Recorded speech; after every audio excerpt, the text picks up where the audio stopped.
And now, our keynote interview. Ozzy Pabra, Metro reporter at the New York Times, and in conversation with Russ Buettner, investigative reporter at the New York Times. Now, when two timesmen get together, what could be bad? And so I expect we will be hearing a great deal. But let me tell you a bit about our keynote speaker, Russ Buettner. He's an investigative reporter. His reporting is focused on the personal finances of President Trump, including articles exploring Mr. Trump's record of failure in Atlantic City and overstating revenues from his businesses. He and his fellow reporters Suzanne Craig and David Barstow were awarded a Pulitzer-prize for their work in shattering Mr. Trump's myth that he is a self-made billionaire. They also received the Polk Award for this work. He and his colleague Danny Hakam in 2012 were named, 2012, pardon me, were named finalists for the Pulitzer Prize in Public Service for a series of articles highlighting abuse, neglect, and deadly mistakes in New York's system of caring for disabled people. He joined the Times in 2006 after working on investigative teams at the Daily News and New York Newsday. Ozzy Pabra is a Metro reporter. We sometimes read his column in the mornings, his New York outlook in the mornings, and he's been with Politico, he's been with the New York Observer, and he was a Knight Wallace Fellow at the University of Michigan. These guys know New York, they know how the president's finances operate. I can't wait to hear what they have to say. Gentlemen. All right. I am very excited to be here. Thank you all for being here. Let's just jump right to the heart of the matter. You've been investigating and reporting on Donald Trump's finances. In May, you and Suzanne Craig wrote a story headlined, "A Decade in the Red, Trump tax figures show over $1 billion in business losses." Now, that's not the story you won the Pulitzer for, but it's one of the follow-up stories that you've written about. The same month you wrote that, I wrote a story about a missing bodega cat. My question for you is, how did you get your assignment? And how did you get onto Donald Trump's beat? Well, we got a tip from a cat. So this wasn't an assignment so much. Sure. In 2016, I was working on a project for Metro, and I had written a couple of stories about Donald Trump, and in February that year was about when the Times started to realize, we have to take him seriously. And I don't mean that pejoratively, it was just a very large field, and they couldn't figure out who to focus the resources on.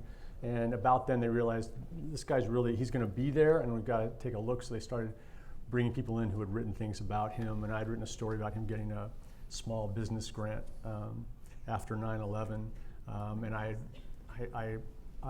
have spent a lot of time in my life just trying to learn about how real estate works in New York City, because it's sort of a proxy for wealth and a ton of things that happened here. So it was a natural kind of thing, and I did some stories during the campaign on his casinos, as was mentioned, and then Sue Craig in August of that year. It's kind of a famous story now. In her mailbox landed a couple of pages from Donald Trump's 1995 federal tax return, or state tax returns actually. And so there were the three of us, myself, David Barstow, and Sue, and a couple other people, did a fairly quick story for us, a couple of months on that. And then we were sort of up and running, and then when in March of 2005, 2017, after he had taken office, right. Rachel Maddow made a big pitch for a day, teasing a story that she had Donald Trump's tax returns. And we had spent months trying to get more from his tax returns and hadn't really made any headway. So we thought, oh my God, she actually has the tax returns. And then we watched that night, and it turned out that David K. Johnston, a great reporter who we all know and admired for years, in his mailbox had landed a couple of sheets, just 2 sheets of Donald Trump's 2005 tax return. So we didn't wind up springing off of that, but it just kind of got us thinking about, and it had changed a lot. The figures had changed a lot from 1995. And so we wanted to figure out what had changed in his life, his business life, pretty much everything. And it drew us into looking at his father, because we knew that his father's empire, the family had sold that in 2004. And the more we looked at that over the course of the next month or so, the more we got intrigued by that. And then we were just kind of off and going. Nice. So I just wanted to ask you, so that sort of explains why the story came out in 2018. You, Suzanne Craig, and David Barstow worked for exactly how long on the story?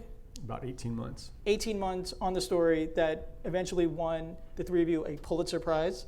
Congratulations. Thank you. So where exactly were you the day that story was published? The day last October? Yes.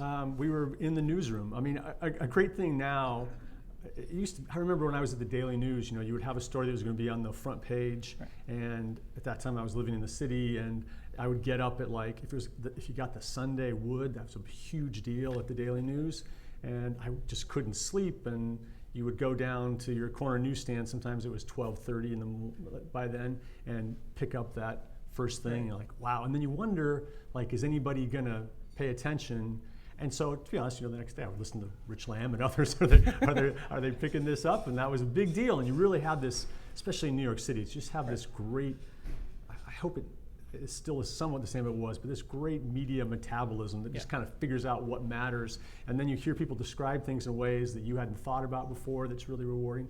But now you're just sitting in the newsroom, and somebody says it's kind of an honorary thing. It's not like it's going to the presses and you hear the press rumbling, or you know it's out there in Queens, but you just hit the button and you just all of a sudden watch. They have this metric where you can watch the traffic on the site just start to go up, and the Twitter and your heart rate goes up also. Pardon me? And your heart rate goes up also as it's happening? No, not so much. But it's a fascinating thing to kind of live through, to be right there, as opposed to just 20 years ago, running down and grabbing it at a newsstand. So the story was published on October 2nd, and that same day, Donald Trump tweeted 12 times, but he didn't mention you or that story. Were you disappointed or relieved? Can you be both? I think both. I think we had spent an enormous amount of time just locking down every aspect of that story. We spent 8 weeks on fact checking it. It was a tremendous undertaking, just that. We had color coding schemes, and so we had tremendous confidence in every line of that thing. But you always wonder, is there something we didn't think about, or is there something? We also ran everything we were going to assert things meant by experts who were advising us on a pro bono basis, who we came to trust. You always wonder if there's some way that we're reading something that we missed an important aspect, or so you're kind of waiting to, sometimes you just don't really know that for sure until it's out there in the universe. So that's the relief part. And then you think, what, I'm not the enemy of the people? I mean, all these other guys are enemy of the people. All he said about our story was that it was long and boring. And I don't know what to say about that. It was definitely long, boring, I don't know, but Well, for a Trump criticism, that seems to be pretty mild. Pretty mild, yeah. So for those of you that might have forgotten the story, I'm wondering if you could just sort of recap the main takeaways. What did you learn after digging through not just Donald Trump's financial records, but his father's and the families, the siblings, and this sprawling business that seems to have grown over years in New York? What did you learn by spending that much time digging through these kind of records? Well, as much as Donald Trump presents himself as a up from the bootstraps guy who started with nothing, he was not. He was born enormously wealthy. His father built this incredible real estate empire during a particular time in the city and the country's history. When the troops came back from World War II, there was a tremendous need for new housing. The federal government created some new programs to finance that. Fred Trump, more than anybody else in the country that we're aware of, took advantage of those programs, put up huge projects in Brooklyn and Queens, Beach Haven Apartments, Shore Haven Apartments, later Trump Village under different programs. He designed eminently well in terms of a business, that he knew exactly how much it was going to cost him. He knew exactly how much he was going to be able to get on rent, and he knew exactly what his profits were going to be, and he watched costs incredibly well. There are these stories that I don't think are apocryphal about him at his construction sites finding an unused brick or an unused nail and bringing it over to the mason or the carpenter and saying, you can use this one again. It's not bent, it's not broken.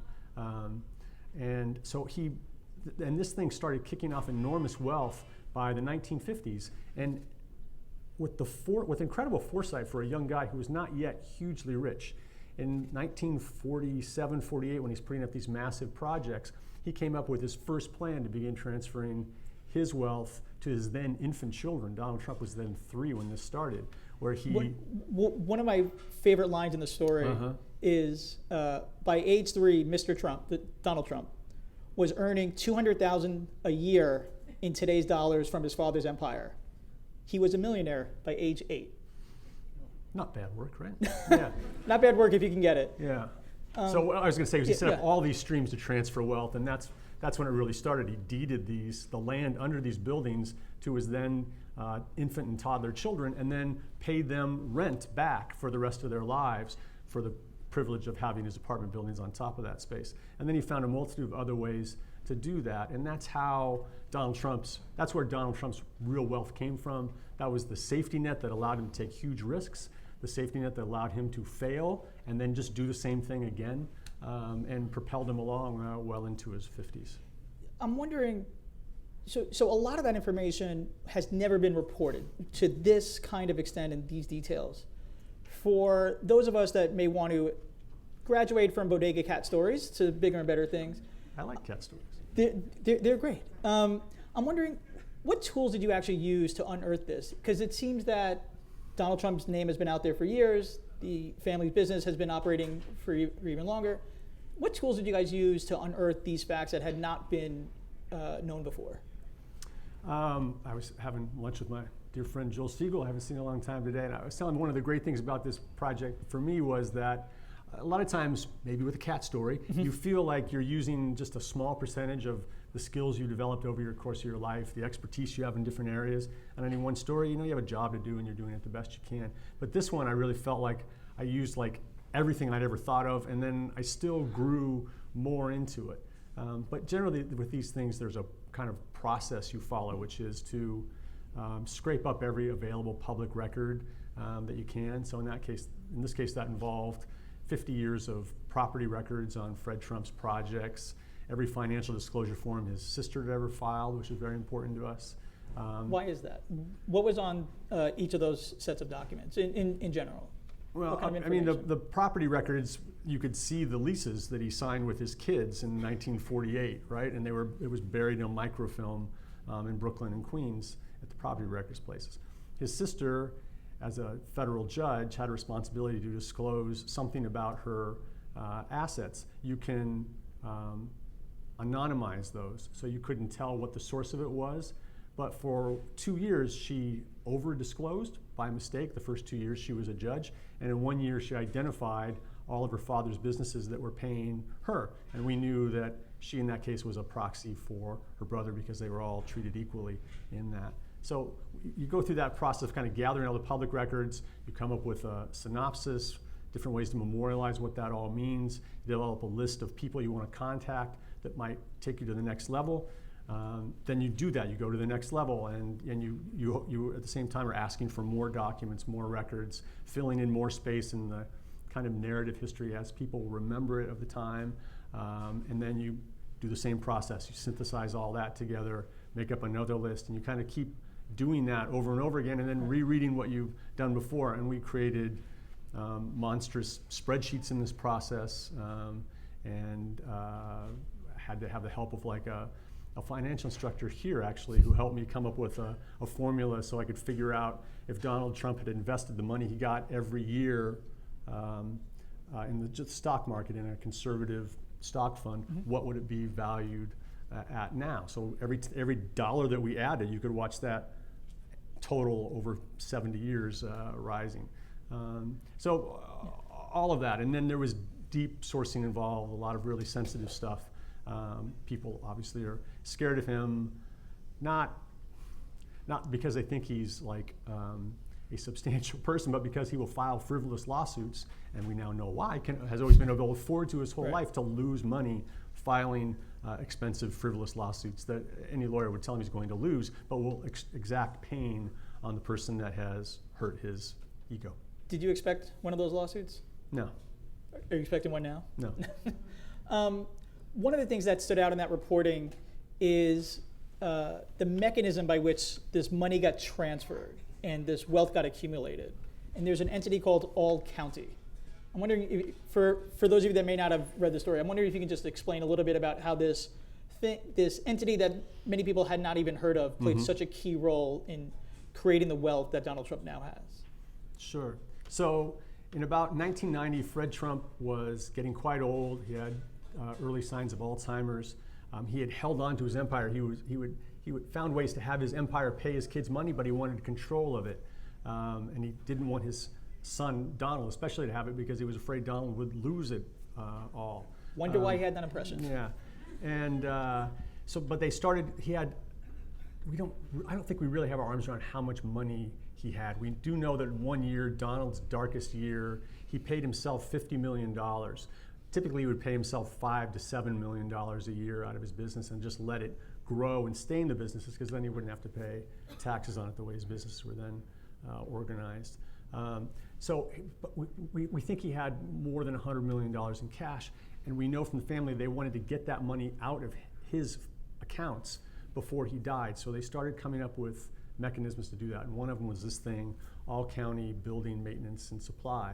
And the idea was very simple, that Fred Trump had always bought everything himself. He would figure out he needed 500 refrigerators, and he would call P.C. Richards and say, I need 500 of them next week, Bob. What price can you give me? He would negotiate, take the delivery, whatever. They decided rather than doing that for each of the buildings separately, they would come up with this thing that was going to be the purchasing agent. And it would be owned by his 4 children, including the current president. But everything worked exactly the same. Fred kept negotiating the prices, or his 2 or 3 staff people kept negotiating the prices. Nothing changed. It all worked out of the office at Beach Haven. But they would buy it from P.C. Richards. If you bought a refrigerator for $100, now the check would come from All County, right? And then they would pay, All County would pay the $100 for it, and then bill Fred Trump's businesses $120 for it. They would pad everything by 20 to 50%, and the kids would split that pad. Did I explain that right? Does that all make sense? So All County would, which is basically the children, would buy the refrigerator for $100, sell it to the dad for $120, right? And then the dad, who's the landlord, would turn around to the tenants and say, the price of refrigerators is going up.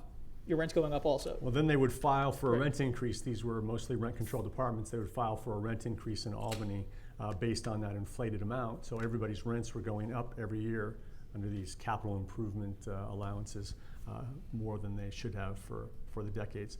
And that was generating, when we first saw All County, we had never heard of it before. And it didn't have an office. It was registered out of the home in Manhasset of a nephew of Fred Trump, and who was one of his longest time employees.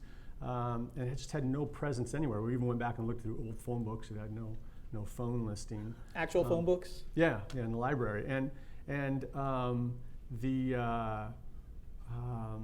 then it showed up on his sister's financial disclosure form. As I said, there were 2 years where she kind of over-disclosed, where she identified actual company names, and she didn't have to. One of those, she identified All County, but she reported in a range, which is if you look at these things, will know is the standard thing. It was like $100,000 to $1 million. Probably, to be honest, in income that year, $100,000 we might not have cared a whole lot. $1 million a year we were going to care. Right. And then Sue Craig, as normal people do, was up at 2 a.m. one night Googling and found the first financial disclosure she had filed when she had been confirmed by the Senate, and it was buried in the Senate hearing record of that day, like a 1,000-page document. And she had actually listed the companies that year, she didn't have to do this, and exactly how much she got from them. And that year it was just over $1 million just on this invoice padding scheme for each of the 4, I guess then 3 surviving kids. So then we cared an awful lot. I want to pull back the lens just a little bit before we turn to the audience for questions. Was it hard not to sort of have the urge to maybe not tweet out everything you were learning, but to spend so much time without publishing all these things that you were learning along the way? There's this impulse now to sort of report in real time, tweet things out immediately. What is it like to sort of go in the opposite direction and just hold on to amazing sort of explosive kind of information and hold on to it for so long? You just made me feel really old. Thanks a lot, Ozzy. I appreciate that. I think that I don't have that impulse. Like, my impulse is to hold on to something until you know exactly what it means and you sort of maximize the potential of that information.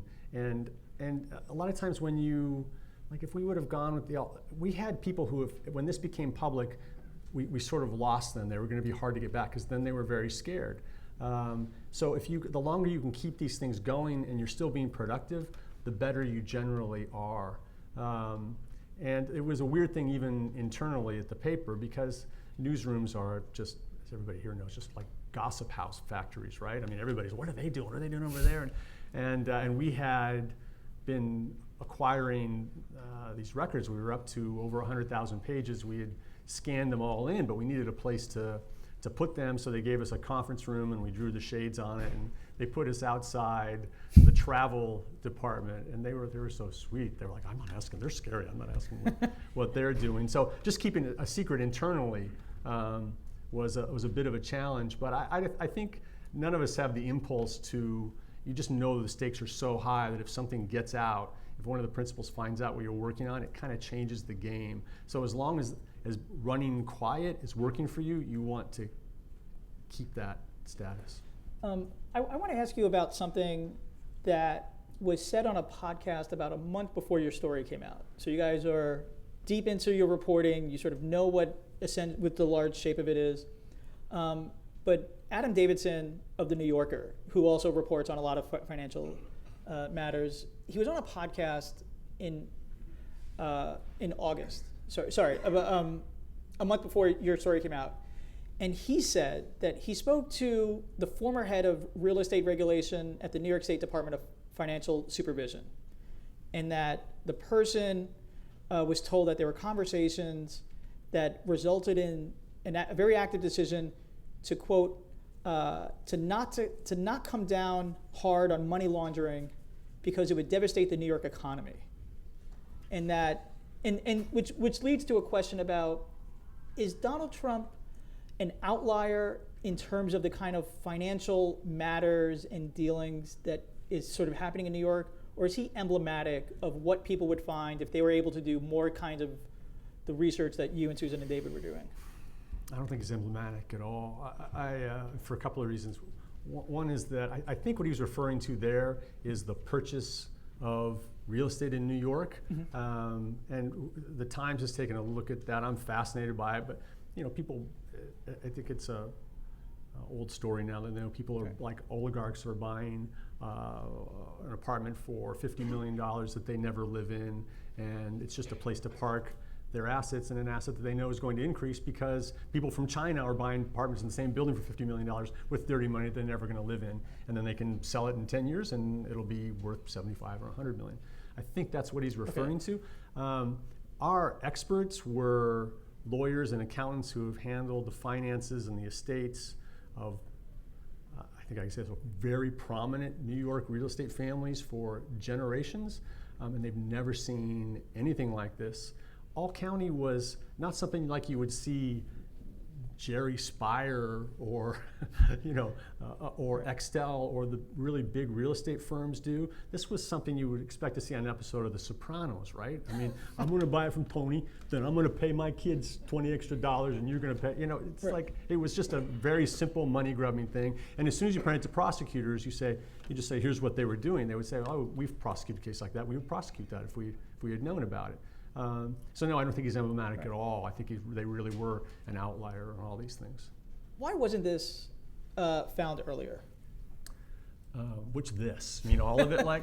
All of this. New York, if you ask real estate people with a lot of money, Yeah. they'll say that they're overregulated, that there's too much red tape and bureaucracy, and yet here is this thing that you guys were able to find with a couple of computers and a lot of shoe leather reporting. But there's a there's a Department of Taxation on the state level, city Yeah. level. There's the IRS that some people may have heard of. Yeah. How come nobody sort of came across this sooner? I think there were a couple of reasons. One, you couldn't. There was only one time maybe where just on its face, if you just looked at the tax returns on their face, you would say there's something fugazi here. That was in how they valued. Is that a technical term? That is a technical term. I learned that when I was at the Daily News. I took a real estate class. They taught us fugazi. But they. Is that really part of the style book at the Daily News, Fugazi? No, forget about it is though. So they valued in the trust that transferred control of the assets silently to the kids in about 1997. They valued 2 massive rental buildings in Trump Village at a negative $5.5 million, I think was the figure, which means somebody would have had to pay Fred Trump, or Fred Trump would have had to pay somebody to take them off his hands. Just on its face, that doesn't make sense. And everybody we presented that to said there's no, even with the crazy kind of tax laws, there's no way you can make logic of that. Most of it, you had to compare it to things in the outside world. And in all county, you would have needed not just to look at that. If you look at that company's tax returns on their face, it looks like it's just a company that's buying stuff and selling stuff, right? So you have to do all this outside work, and there's really not a body that does that. And I think when real estate people talk about being regulated, they're talking about zoning regulations and affordable housing rules and emissions controls and all this sort of things. But in terms of like really going in and we've spoken to former IRS auditors who said they're just outgunned in these things. There was one case where there was the bill was raised by the IRS, but the nature of these discussions, as we understand it, is they look at something and the family is saying this is worth $30 million. They know it's worth more than that, but they're not going to hire an appraiser to go out and look at it. They're not going to do their own analysis. So they say to the family, we think you should pay, it should be $35 million, not 30. And the family's thinking, well, really it's worth $700 million. So you know what, 35 sounds pretty good to us. And they go, oh, you got us, okay. And they just put up the extra $5 million, and the IRS guy feels like a winner, the family feels like a winner, and it's over. And the rest of us feel like?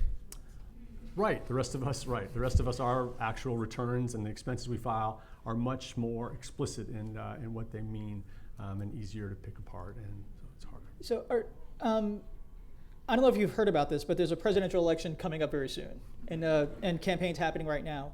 Are you surprised that the information you and Susan and David had unearthed is not a more central part of the conversation at this moment right now? Joel and I were talking about this earlier too. Joel, do you want to just come up and do this interview? I should just let Joel speak for me. He's much more entertaining.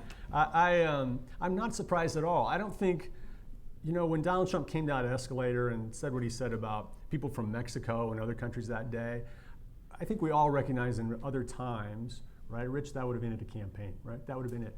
And then it was just a couple weeks after that, this still eats at me on a personal level, where he said John McCain wasn't a war hero. It was just unimaginable to me that a public figure could say, you could say he sucked as a senator if you wanted, but to say he's not a war hero and survive for another day, that was just staggering to me. And his numbers didn't really reflect that. And I think you realize at that point in time, you can go through whatever it was, but the ecosystem had changed. Like everything had changed, or at least it had changed for him. So no, we didn't have some expectation that this was going to land and he was going to say, oh, you got me, and walk out of the office in shame, or that there was going to be a big uprising kind of calling for that to happen, or that his base would be shaken at all. I just don't think that's the era that we lived in. We did know that everything that we found that would have been an indictable offense if it had been found at the time, that the statute of limitations had closed on all those things, so there wasn't a real likelihood of an actual criminal proceeding starting,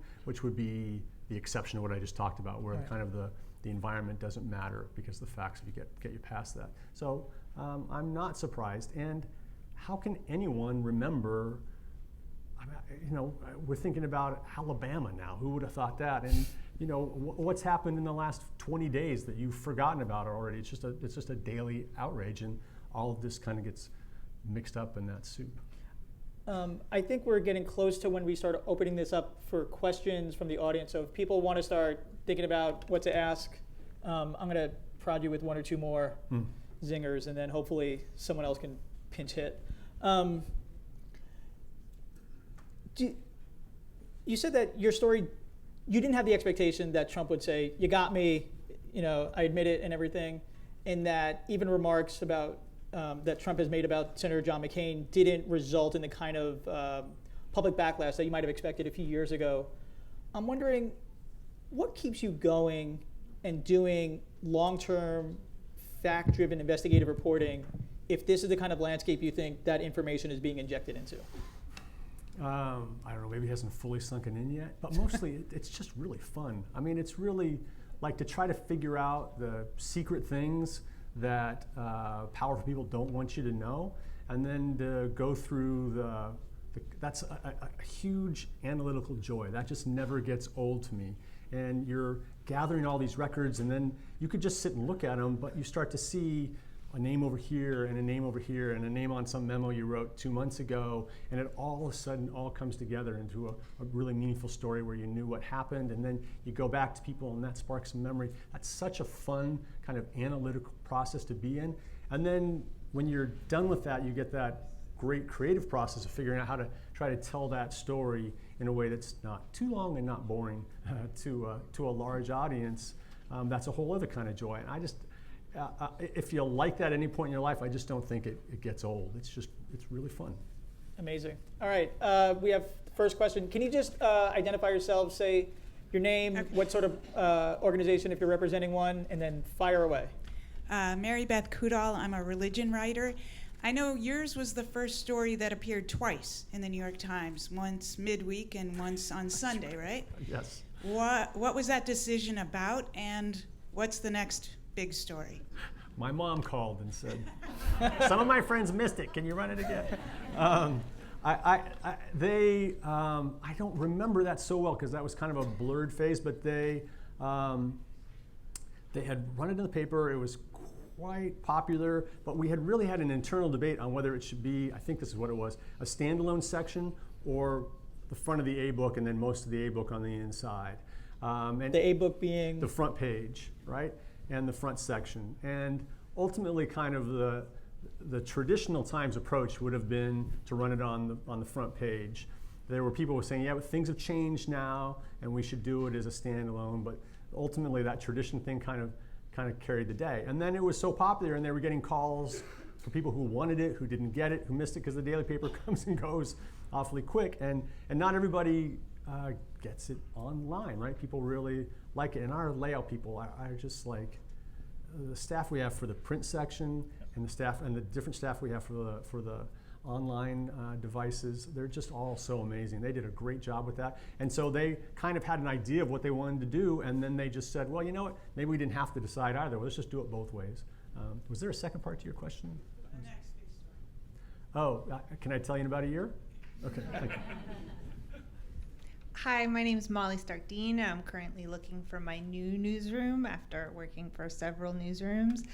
And my question is, if Donald Trump didn't run for president and he was just not campaigning and just was a famous person who ran The Apprentice, would anybody care about any of this? You know, it's funny, I was having a conversation with this guy named Joel just a couple hours ago about that. And I think the answer is no.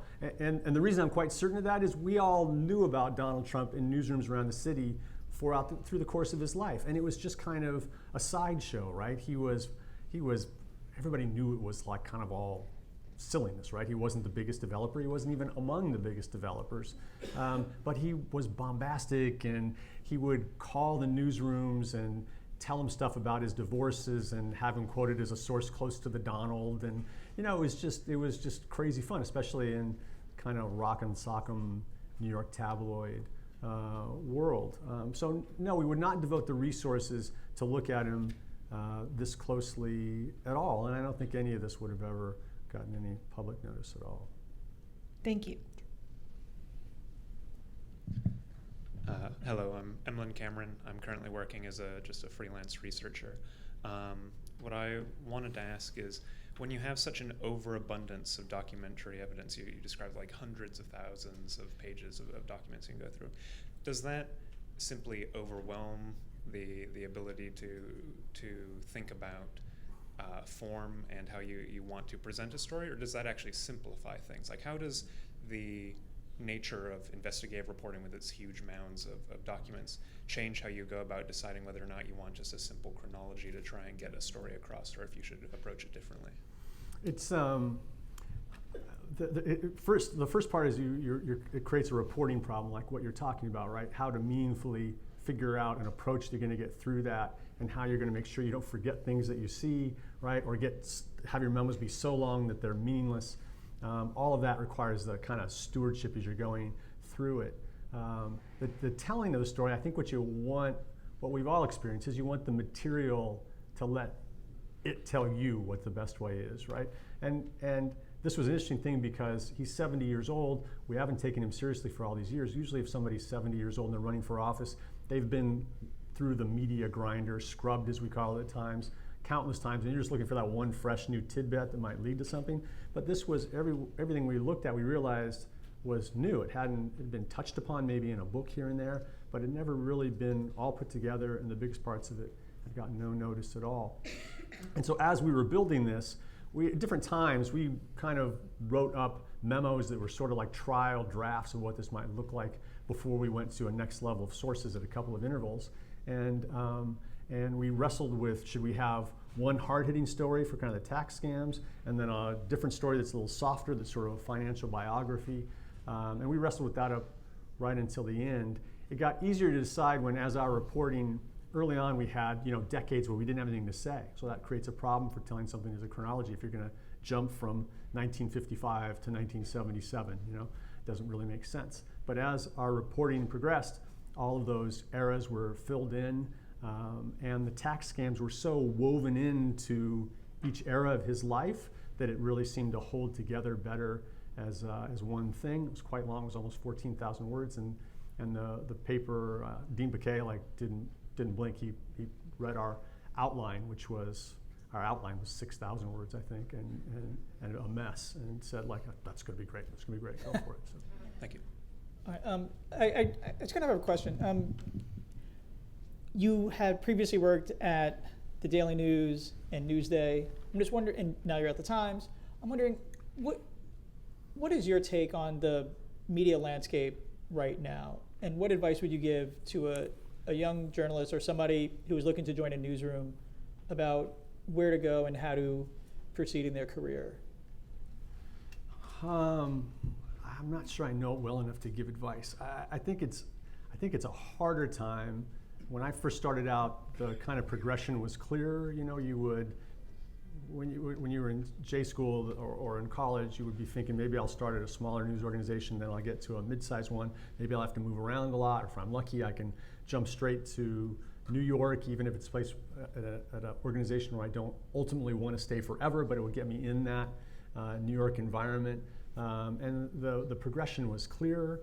Now it's not. Regional papers are really hurting. Investigative reporting at regional papers is, I think, just a modern tragedy. How great it was just a few years ago, and there are still great examples. There's just so much less of it.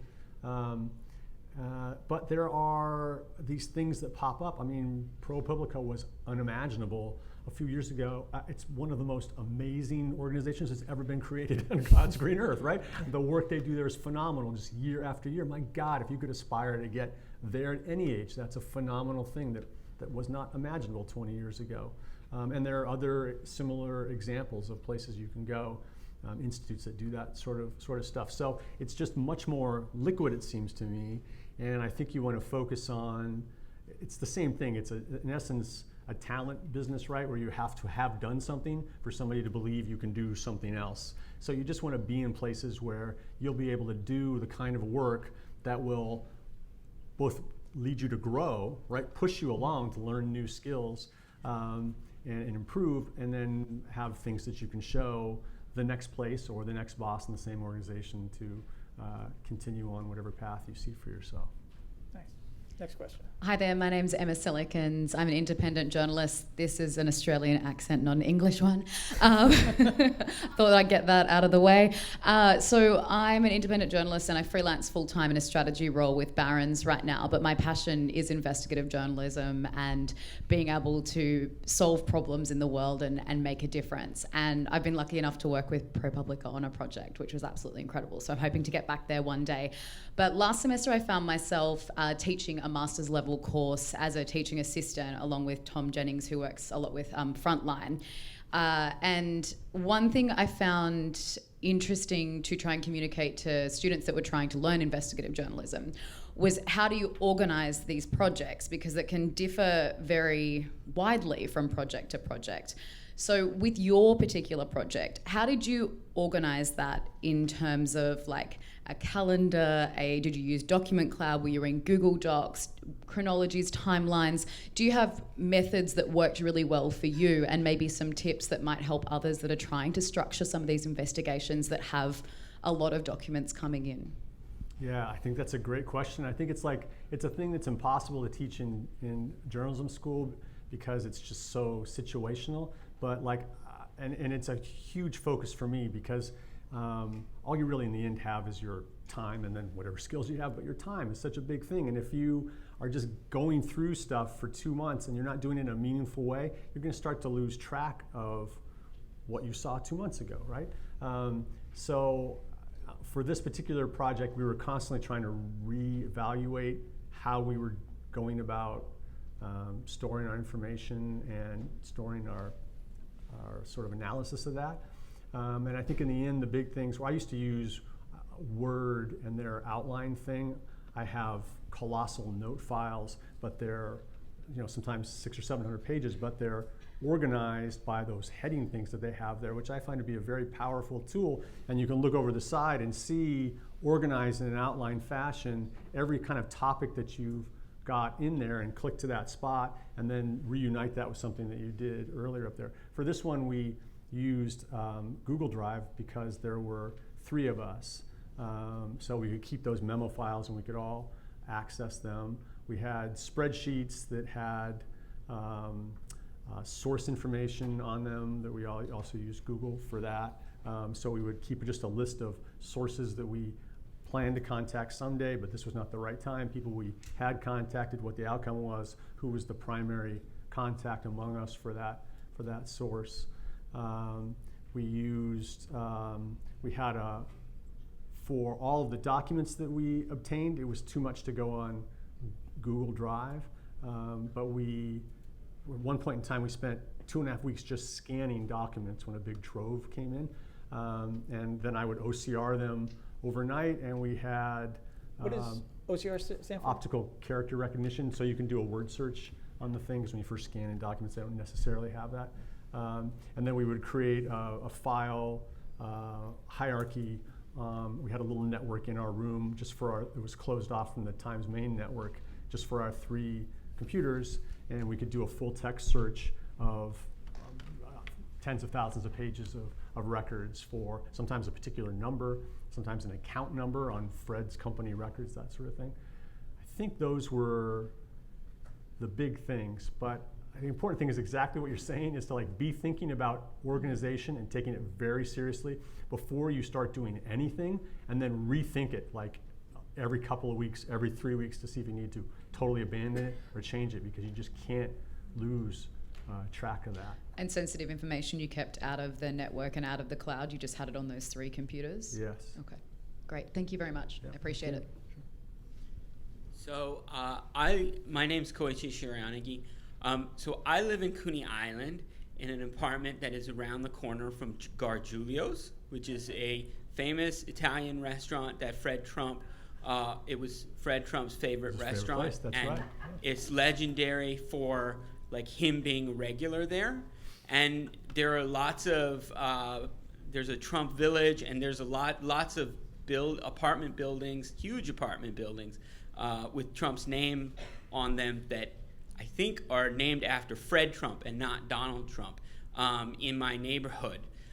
So I wanted to, just ask, was there anything you learned about Coney Island that would be interesting to someone living, across the street from that Stillwell Avenue train station, that didn't make the story. What did you learn about Coney Island in your reporting? And can I just elaborate? Like, did you hear from people in some of these buildings that Trump had sort of built and has his name on, that for years had to pay rent and are now sort of perhaps had to spend hard-earned money out of their pocket that wound up going there? So did you learn anything about specific neighborhoods, and did you hear from people in some of these buildings? Right. So Fred Trump only built one building, one project that he put his name on, and that was Trump Village, which was the last big project that he built. Was finished in the early 60s. All the rest of them have names, kind of these like noblesse sounding names, Edgewater Cliffs, or whatever, Fontainebleau, and all this kind of obscure stuff. So many people who are living in a Fred Trump building may not necessarily know that it was built by him. And let's see, we did not hear directly from people in those buildings afterwards, but we did a follow-up story, Sue and I did, last December, where we contacted some of those tenants, asked them to get their rental histories from the state regulatory agency, DHCR, so we could see where their rent went up, and we could try to match it up to our records on all counties' puffed expenses. What was people's reactions when they got this phone call or knock on the door from you guys saying this? Well, it was like, you're from the Times, you want to know about my rent? What are you talking about? There was one of the great stories, and this kind of goes to what you're talking about maybe, is when Fred Trump was a notorious racist, and he got in big trouble with the feds a few times for kind of channeling African American applicants, especially to his apartments and other places. And I spoke to, when we were talking to people in Trump Village about the all-county bit, about their rent may have been gone up. It's kind of a hard thing to explain over the phone to somebody who's been, in some cases, living in an apartment since 1962. But one thing we heard over and over again, I mean over and over again, was that, my mom and I was 8 when we applied here, or I was 15 when we applied here, and we moved in, and the day they started taking the applications, the lobby where they were letting you fill it out, it was like New York, it was like African American people, it was Italian immigrants, it was whoever, it was sort of the regular kind of super New York City. And then when we all moved in, it was only Jewish people from Borough Park. We didn't know what had happened. And people talk about in those early years how around the Jewish holidays the halls just smelled of Jewish cooking and stuff. But that's just what happened. And he had one project in central Brooklyn where he allowed, that seems so horrible to say, African American people to actually live. And that was sort of the fig leaf they held up whenever people raised questions about it.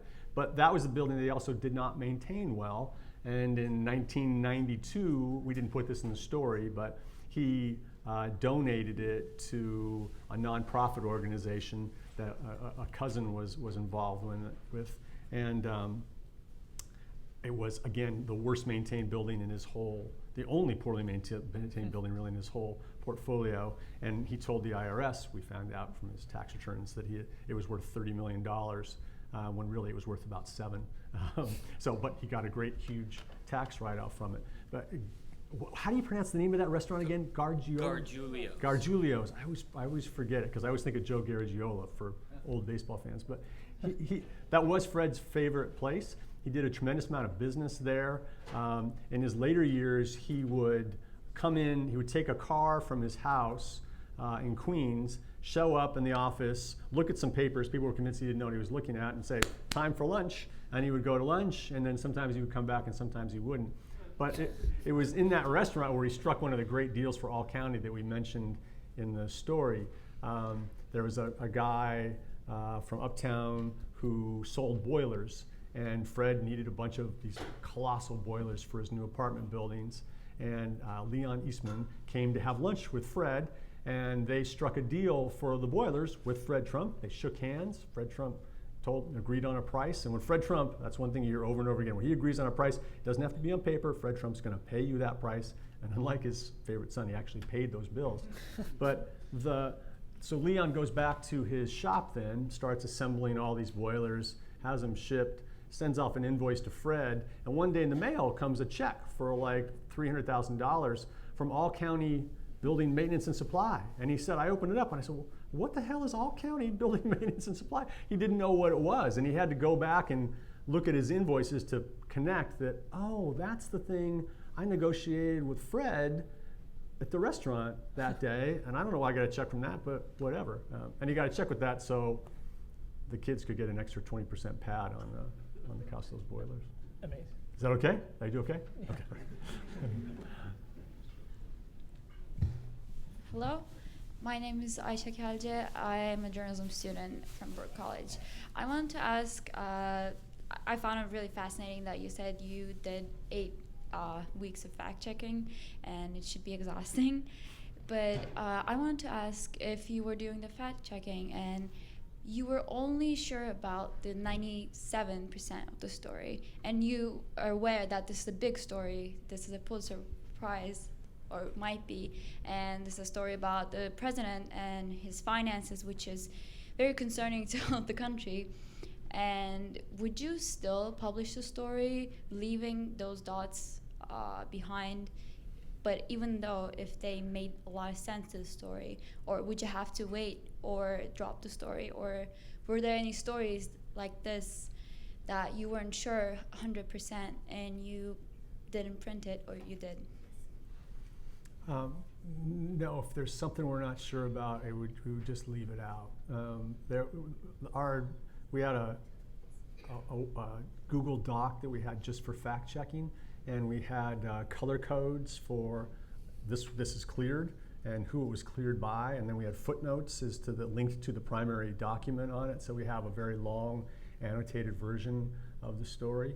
But one of the great things about doing that much reporting is, once we had all county and Trump Plaza and the valuations of the trust, which were kind of the key components of the thing, you can let little things go. If you're not 100% certain of it, it's not worth exposing yourself in any way to any kind of problems and having questions raised about the larger story. So you would just cut it. And if it's something that it is really central, then you would go back to reporting and nail that thing down.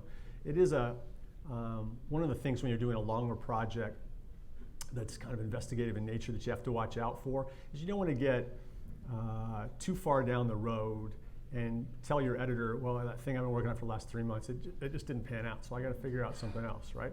Unless they were with you on that journey. So you always want to be kind of checking your own BS to make sure that, is what I'm looking at important enough to continue to warrant another increment of time, and do I have a real chance at being able to prove it out? Can I lay out a way that I might be able to prove that? And sometimes it's so important, it's a weird calculus. Sometimes it's so important that even if you can't figure out for certain that you can prove it, it's worth taking a first kind of stab at it, right? So you'll spend 2 weeks and then get to have a meeting and figure out, here's what we got in the 2 weeks. So nothing that proved it out yet, but we've got leads on these 3 things that seem promising. Are we all on this ride together? We think we should go another 2 weeks or another month. And you kind of have to evaluate that in a real hard way at regular increments just to keep yourself. Because the death of an investigative reporter career-wise is if you have projects, you keep disappearing for 6 months and nothing comes of it, and no one really thought what you were working at was that important to begin with. Any of those things is like you'll be writing about something else. Thank you. Yeah, sure. And the death of an investigative reporter seems like a good place to end this one. Thanks, brother. No problem. Thank you. Thank you. And thank you all. Thank you, buddy. Thank you, Ozzy. Thank you, Russ. And once again, young people in the audience, this is how it's done. He didn't hold a lot of, it was a conversation, but he asked questions and got responses. Very important. We want to thank you all for coming. As I said, we want to encourage you to pay your dues. We have a student discount, $25 a year. And we hope we will see you again next year. This was very, very early in the season for this conference to take place. And the people who put this together worked like mad people, and they did a wonderful job. Thank you once again.